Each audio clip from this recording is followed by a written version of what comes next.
나는 전능하신 아버지 하나님, 천지의 창조주를 믿습니다. 나는 그의 유일하신 아들, 우리 주 예수 그리스도를 믿습니다. 그는 성령으로 잉태되어 동정녀 마리아에게서 나시고 본디오 빌라도에게 고난을 받아 십자가에 못 박혀 죽으시고 장사된 지 사흘 만에 죽은 자 가운데서 다시 살아나셨으며 하늘에 오르시어 전능하신 아버지 하나님 우편에 앉아 계시다가 거기로부터 살아있는 자와 죽은 자를 심판하러 오십니다. 나는 성령을 믿으며 거룩한 공교회와 성도의 교제와 죄를 용서받는 것과 몸의 부활과 영생을 믿습니다. 아멘.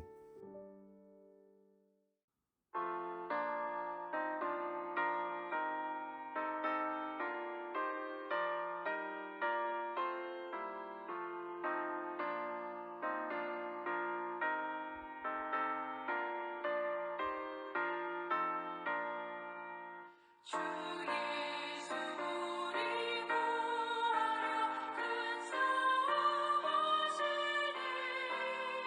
주 십자가를 따라서 나 발전하구려 큰 환난 핍박 당하고 또 고통 많이 나 제 십자가를 지고서 늘 찾느니로다.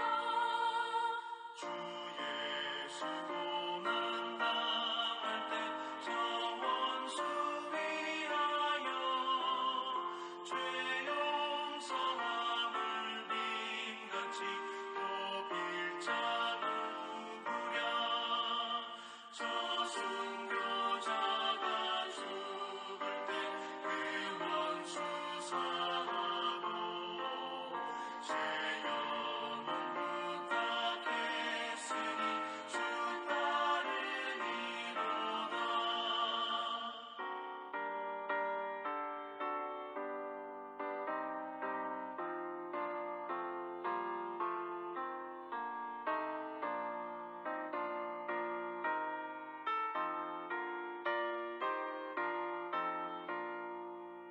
선택함 받은 사람들 주 성령 받은 후 그 말로 고통 당할 때 다 참고 이겼네.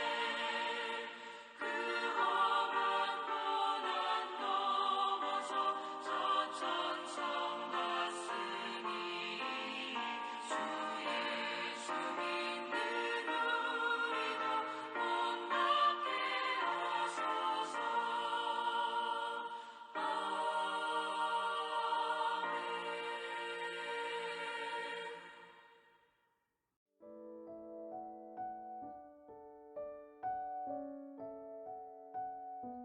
오늘 하나님께서 우리에게 주신 말씀은 열왕기상 18장 32절에서 36절입니다. 그가 여호와의 이름을 의지하여 그 돌로 제단을 쌓고 제단을 돌아가며 곡식 종자 두세 알을 둘 만한 도랑을 만들고 또 나무를 버리고 송아지에 각을 떠서 나무 위에 놓고 이르되 통넷에 물을 채워다가 번제물과 나무 위에 부으라 하고 또 이르되 다시 그리하라 하여 다시 그리하니 또 이르되 세 번째로 그리하라 하여 세 번째로 그리하니 물이 제단으로 두루 흐르고 도랑에도 물이 가득 찼더라. 저녁 소재 드릴 때에 이르러 선지자 엘리야가 나아가서 말하되 아브라함과 이삭과 이스라엘의 하나님 여호와여 주께서 이스라엘 중에서 하나님이신 것과 내가 주의 종인 것과 내가 주의 말씀대로 이 모든 일을 행하는 것을 오늘 알게 하옵소서. 아멘.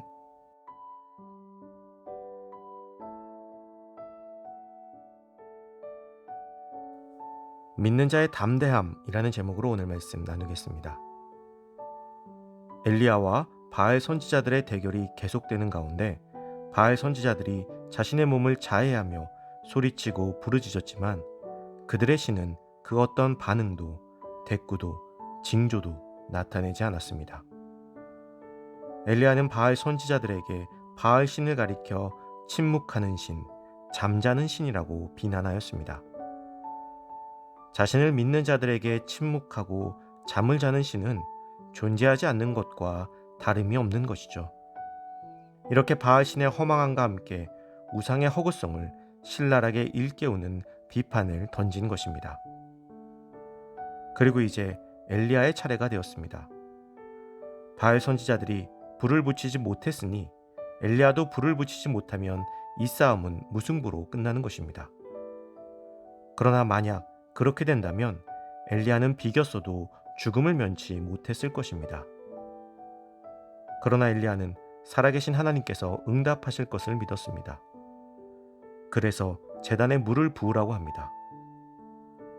불이 붙어야 하는 나무가 물에 젖으면 불이 있어도 잘 붙지 않죠. 그런데 이 일을 3번이나 반복해서 시킵니다. 완전히 물에 적셔 버리는 것입니다. 어찌 보면 오만할 수 있는 엘리야의 명령입니다. 하지만 이것은 다 엘리야의 계산된 행동이었습니다. 만약에 물을 뿌리지 않고 불을 붙이면 속임수를 썼다고 할 수도 있었습니다. 그러나 물을 뿌려 나무를 적시게 함으로 인간의 힘으로는 도저히 불을 붙일 수 없는 상황을 스스로 만들어낸 것입니다. 이곳에 불이 붙는다면 그것은 인간이 아닌 정말 하나님이 하신 것이 되기 때문입니다. 엘리야는 이 모든 과정에 있어서 그가 여호와의 이름을 의지하였다고 성경이 전하고 있습니다. 이렇듯 하나님을 의지하는 사람은 담대해야 합니다. 염려하고 걱정하며 불이 붙을까 안 붙을까를 염려하는 것이 아니라 이미 어떤 상황 속에서도 불을 붙여주실 것이라는 담대한 믿음이 있어야 하는 것입니다. 사자굴에 던져진 다니엘의 모습도 이와 같이 담대한 모습이었습니다. 그는 사자굴에 들어가면서도 두려워하지 않았습니다. 하나님께서 지켜주실 것이라는 담대함, 하나님께서 함께 해주신다는 믿음, 오직 그것만을 가지고 사자굴에 들어갔습니다. 믿음의 성도들은 이와 같이 담대함이 있어야 합니다. 두려운 중에 의지하는 것이 아니라 그 두려움마저도 날려버리는 담대한 믿음에 하나님께서 응답하시는 것입니다. 사랑하는 성도 여러분, 하나님의 선하신 뜻을 따라 우리가 행함에 있어서 담대하시기 바랍니다. 우리가 하나님의 뜻을 온전히 따른다면 두려워할 필요가 없습니다. 주님께서 지켜주시기 때문입니다. 오늘 하루 주님의 뜻 안에서 그 뜻을 따라 살며 담대함으로 나아가는 우리가 되기를 간절히 소망합니다.